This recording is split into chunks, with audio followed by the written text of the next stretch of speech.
Assalamu alaikum guys. So the most frequently asked question from me कि माजिद भाई हम आने से पहले अपने साथ क्या क्या लेकर आए। तो आज की वीडियो कुछ इसी तरीके की होने वाली है जिसमें मैं आपको बताऊंगा कि ताजिकिस्तान आने से पहले एज ए स्टूडेंट आपको अपने साथ क्या क्या लेकर आना चाहिए। तो मैं बात कर रहा हूँ किसी भी जगह जाने के लिए कि अगर स्टूडेंट कहीं भी जाते हैं तो उन्हें अपने साथ साथ क्या कैरी करना चाहिए, उन्हें क्या सामान साथ लेकर जाना चाहिए। तो उसमें सबसे पहले तो अगर आप एज अ स्टूडेंट जा रहे हैं तो ज़रूरी है कि आप अपने साथ फॉर्मल ड्रेसिंग कंसिडर करें, जिसमें हमारे पास 4 to 5 sets of formal dresses आते हैं, जो कि अब एक पैंट होती है जिसमें एक शर्ट होती है, साथ टाई, बेल्ट और एसेंशियल कोट्स ऊपर अपनी उसकी मैचिंग के हिसाब से जिस तरह आप टैनिंग करते हैं। अगर मैं आपको अपना बताऊं तो मेरा गुजारा इस चीज़ के बगैर ताजिकिस्तान में मुश्किल है। ये है लॉन्ग कोट, ठीक है, ये बहुत गर्म होता है और जो कि आपको पाकिस्तान में लोकल मार्केट से ऑफ सीज़न काफ़ी सस्ता मिल जाता है और इसी के साथ ये स्टाइलिश भी है और जो आपको सर्दी से भी बचाता है और दिखने में भी बहुत अच्छा है। तो मैं आपको ये कहूँगा कि ये चीज़ आप ज़रूर अपने साथ लेकर आएँ। तो जैसा कि आप जानते हैं ताजिकिस्तान का टेम्परेचर अक्सर माइनस में भी चला जाता है इन विंटर्स। तो उसके लिए ज़रूरी है कि आप अपनी सर्दी का बंदोबस्त करके आएँ, जिसमें हमारे पास आती है पफ़र जैकेट। तो ये पफ़र जैकेट जो है बेसिकली ये अंदर से भी काफ़ी गर्म रहती है और ये आपको स्नो और रेनफॉल से इंसुलेशन भी देती है। तो मैं आपको कहूँगा कि ये चीज़ भी ज़रूर कंसिडर करें और क्वांटिटी आपके ऊपर डिपेंड करती है। मेरे लिए मेरे ख्याल से एक ही हफ्ता, जिसके साथ मैंने कुछ और चीज़ों को कंसिडर किया। आप अपने हिसाब से जिस तरह आपको सही लगता है, जितना आपके लिए सूटेबल है, आप ला सकते हैं। जैसा कि मैं आपको बता चुका हूँ कि आपको अपने साथ फॉर्मल कोट्स लेकर आने हैं, ठीक है, और इसी के साथ साथ आप सिंपल फॉर्मल भी रख सकते हैं, आप डबल ब्रेस्ट भी ले सकते हैं जो कि आपकी फॉर्मल ड्रेसिंग में काम आएंगे और इन्हें आपने नहीं भूलना क्योंकि यूनिवर्सिटी में फॉर्मल चीज़ें अलाउड होती हैं। तरह आप जो है अपने साथ नॉर्मल टेम्परेचर्स के लिए इस तरह की स्वेटशर्ट और इसी के साथ साथ आप इस तरह की डेनिम जैकेट्स या इस तरह की जो है कॉटन जैकेट्स अपने साथ ला सकते हैं, जो कि अंदर से भी काफ़ी गर्म होती हैं, इसका मटेरियल भी काफ़ी सॉफ्ट होता है और ये दिखने में भी काफ़ी स्टाइलिश होती है। तो ये आपके ऊपर डिपेंड करता है कि ये चीज़ आप किस तरीके से पसंद करते हैं। तो साथ ही साथ ताजिकिस्तान में साल साल बर्फ़बारी या सर्दी नहीं रहती। यहाँ का टेम्परेचर मॉडरेट भी रहता है और इनिशियली यानी कि सितंबर अक्टूबर इसमें जो है हमारे पास थोड़ा सा गर्म भी रहता है। तो उसके लिए आपने जो है अपने साथ टी शर्ट्स लेकर आनी है, अपने ट्राउज़र्स, अपने ट्रैक्स, जिसमें आप कोई 5 से 6 जो है आप टी शर्ट्स ला सकते हैं और ट्रैक सूट भी आपके अपने ऊपर है, जो कि बेसिकली एक्सरसाइज के लिए, रनिंग के लिए जो कंफर्टेबल होते हैं वो आप अपने तरीके से देख सकते हैं। And for style and comfort both, hoodies मेरे ख्याल से एक ऐसी चीज़ है जिसे कभी नहीं बुलाया जा सकता। 2 से 3 हुडियाँ ला सकते हैं, इट्स फेयर इनफ। और इसी के साथ साथ आप अपनी ठंड के लिए जो है आप कैप्स, मफलर्स और ये चादर से याद आया कि आप जो है अपने साथ कमीज सलवार भी लेकर आ सकते हैं और जो कि आपको ईद और स्पेशल ओकेजन्स पे बहुत मदद देते हैं। अगर आपका वक्त अच्छा चल रहा है तो आप अपने साथ इस तरह की घड़ियाँ भी ला सकते हैं। चलते हैं शूज़ की तरफ। शूज़ आपने मिस नहीं करना है, ये भी बहुत ज़रूरी है और अपनी नॉर्मल ड्रेसिंग के साथ अपनी कैजुअल आउटफिट में आपने इन स्नीकर्स को कंसिडर करना है। साथ ही साथ इस तरह के फॉर्मल शूज़, क्योंकि आपको पता है कि फॉर्मल कपड़ों के साथ फॉर्मल शूज़ ज़रूरी होते हैं। और उसके अलावा अगर आप देखें तो नॉर्मल एक्सरसाइज के लिए, रनिंग के लिए आपको स्पोर्ट्स या रनिंग शूज़ भी अपने साथ ज़रूर लाने हैं।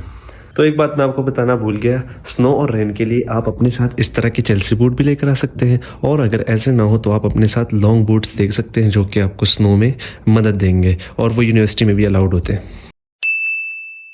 और आप अपनी ज़रूरत के लिए एक ऐसा ट्रैवल बैग ज़रूर लें जो कि आपको काफ़ी काम आएगा, जिसमें आप अपनी ज़रूरी चीज़ें रख सकते हैं और इसमें आपकी काफ़ी अच्छी स्टोरेज भी आ सकती है और आप इसे एज अ हैंड कैरी भी रख सकते हैं। अब बात आती है कि इन सब सामान को लाया किस चीज़ में जाए, तो मैं आपको जो प्रेफर करूँगा वो इस तरह के बैग्स हैं। ये सेट में भी मिल जाते हैं, यानी कि इसके जो है एक सबसे बड़ा बैग होता है, फिर इससे छोटा होता है और फिर सबसे छोटा, ये आपको सेट में सस्ते मिल जाते हैं लोकल मार्केट से। और अगर ना हो तो एक अच्छा खासा जंबो साइज़ इस तरह का आप अपने साथ बैग कैरी करें, जो कि आपको लगेज कैरी करने में भी मदद देगा क्योंकि इसके साथ नीचे टायर होते हैं। तो और जो है ये ईज़िली पोर्टेबल भी है। और जहाँ तक बात है हैंड कैरी की या वो जो बैग जो आप पीछे लटका सकते हैं, तो वो थोड़ी तकलीफ दे होते हैं एयरपोर्ट्स में इधर उधर लेकर जाने के लिए जब आपकी इमिग्रेशन होती है, बाकी प्रोसेसेस। तो मैं आपके लिए यही रिकमेंड करूँगा।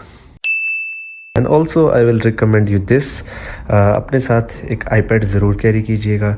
ये बहुत मदद देता है, इसमें आप नोट्स ले सकते हैं, इसमें आप लेक्चर्स ले सकते हैं, बाकी सारी चीज़ें इसमें बहुत इजीली एक्सेसिबल होती है, जो कि अक्सर मोबाइल में देखना बड़ा मुश्किल हो जाता है।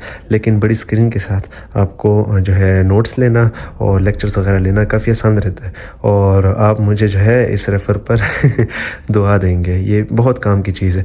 और आपके एक और जो सबसे बड़ा फ़ायदा इस चीज़ का वो ये है कि आप इसमें अपने नोट्स फॉर एवर स्टोर रख सकते हैं।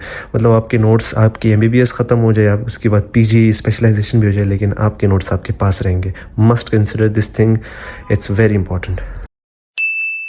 मैं आपको ये भी बताता चलूँ कि आपको अपनी हाइजीन की चीज़ें, अपनी मेडिसिन्स, अपनी जो है ज़रूरियात का सारा सामान आपने अपने हिसाब से ज़रूर लाना है, जिसमें मैं आपको जो है मोटी-मोटी लिस्ट आपको क्लियर कर देता हूँ। हमारे पास मेडिसिन्स में एंटीबायोटिक्स हो गई, ठीक है, इसी तरीके से पेन किलर्स हो गए, इसी तरीके से एंटी इन्फ्लेमेटरी हो गई, और जो है हमारे पास इंडाइजेशन के लिए जो मेडिसिन्स आती हैं वो आप ज़रूर कंसिडर कीजिएगा, एंटी एलर्जिक, क्योंकि अक्सर वेदर चेंजेस आते हैं तो उसकी वजह से जो है अक्सर बच्चे बीमार हो जाते हैं। तो कफ़ सिरप्स वगैरह ये सारी चीज़ें आपने अपने साथ कंसिडर करनी है, बहुत ज़्यादा नहीं, लेकिन हस्बे ज़रूरत जितना आपको सही लगे कि यार मेरा 1 साल उसमें निकल जाएगा, वो मेडिसिन्स और वो सारा सामान आपने अपने साथ ज़रूर लाना है। एग्ज़ाम्पल ये एक जेल है जो है आपके पास बेसिकली मसल पेन या जो है किसी भी किस्म के दर्द के लिए यूज़ होती है, ये आपने लानी है। अब ये पाकिस्तान और बाकी जो है जगह से काफ़ी इजी मिल जाती है। इसका नाम वोल्टरीन है, और यहाँ से आप यकीन करें ये जेल मुझे तकरीबन पाकिस्तानी हिसाब से 3000 की पड़ी है, जो कि पाकिस्तान में मैं कहता हूँ हाफ़ द प्राइस भी नहीं है। कुछ स्किन केयर का सामान, अक्सर ड्राइनेस हो जाती है वेदर कंडीशंस की वजह से, अपनी परफ्यूम्स, फ्रेगरेंसेस वगैरह, और जो है हाइजीन के लिए जो चीज़ें ज़रूरी होती हैं वो सब कुछ आपने ज़रूर देखना है, या आप मुझसे पूछ भी सकते हैं, देयर इज़ नो इशू, मैं आपको ज़रूर गाइड करूँगा। एक बोनस टिप, आपने अपना पासपोर्ट 10 ईयर्स 72 पेजेस बनवाना है, जिसका फ़ायदा आपको ये होगा कि आपको उसके एक्सटेंशन की फ़िक्र नहीं होगी, और साथ ही साथ आप जो है मल्टीपल टाइम्स, क्योंकि एंटर और एग्ज़िट होंगे, तो वो चीज़ जो है आपको हेल्पफुल होगी। तो ये थी उस सामान की लिस्ट जो कि आपको चाहिए, और इसके अलावा जो है कुछ और भी अटेस्टेशंस और पेपर वर्क है जो कि आपको अपनी एफएससी और मैट्रिक की डिग्री अटेस्ट करानी है मोफा और आईबीसीसी से। लेकिन ये एक कंप्लीट डिफरेंट टॉपिक है जिस पर मैं एक सेपरेट वीडियो बनाऊंगा, ताकि आपको जो है कोई मसला परेशानी पेश ना आए। That was all for today. मुझे उम्मीद है कि आपको आज की वीडियो हेल्पफुल लगी होगी, और इसी तरीके के अपडेट्स के लिए और कंटेंट के लिए आप सब्सक्राइब करें और अपडेटेड रहें।